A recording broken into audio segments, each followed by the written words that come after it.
Hello, Bigg Boss Malayalam season 7 എങ്ങനെ നമുക്ക് live കാണാം, അതിൻ്റെ ഏറ്റവും പുതിയ അപ്ഡേഷനും ഒപ്പം ഈ ആഴ്ചത്തെ വോട്ടിംഗ് അപ്ഡേഷനുമാണ് ഇന്നൊരു വീഡിയോ ആകത്തെ. വീഡിയോയിൽ മുൻപ് വീഡിയോ ലൈക്ക് ചെയ്യുക, ചാനൽ സബ്സ്ക്രൈബ് ചെയ്യാൻ വേണ്ടി ശ്രമിക്കുക. Finally Bigg Boss Malayalam season 7 ഇപ്പോൾ ഇതാ ആരംഭിച്ചിരിക്കുകയാണ്. ശക്തരായ 20 മത്സരാർത്ഥികൾ തന്നെയാണ് ഇത്തവണയും ബിഗ് ബോസിൽ എത്തിയിട്ടുള്ളത്. അതോടുകൂടി തന്നെ ഈ ആഴ്ചത്തെ വോട്ടിംഗ് മത്സരവും ആരംഭിച്ചിരിക്കുകയാണ്. ശക്തരായ 8 മത്സരാർത്ഥികളുടെ കടുത്ത പോരാട്ടമാണ് ഇപ്പോൾ നടക്കുന്നത്. ഈ ഒരു വോട്ടിംഗ് നമുക്ക് ജിയോ ഹോട്ട്സ്റ്റാർ എന്ന ആപ്പിലൂടെ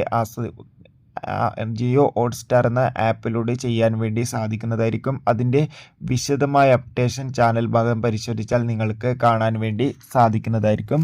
അതോടുകൂടി തന്നെ ബിഗ് ബോസ് മലയാളം സീസൺ 7 24/7 കാണാൻ വേണ്ടിയുള്ള ഓപ്ഷനാണ് ജിയോ ഹോട്ട്സ്റ്റാർ എന്ന ആപ്പ്. ജിയോ ഹോട്ട്സ്റ്റാർ എന്ന ആപ്പ് നമ്മൾ ഡൗൺലോഡ് ചെയ്തതിനു ശേഷം അതിലൊരു നിശ്ചിത പ്ലാൻ കയറ്റിയാൽ മാത്രമേ നമുക്ക് ബിഗ് ബോസ് മലയാളം സീസൺ 7 24/7 ലൈവായി കാണാൻ വേണ്ടി സാധിക്കുകയുള്ളൂ. അല്ലെങ്കിൽ രാത്രി 9 മണി മുതൽ 10 മണി വരെ ഏഷ്യാനെറ്റിലൂടെ ടെലികാസ്റ്റ് ചെയ്യുന്നുണ്ട്.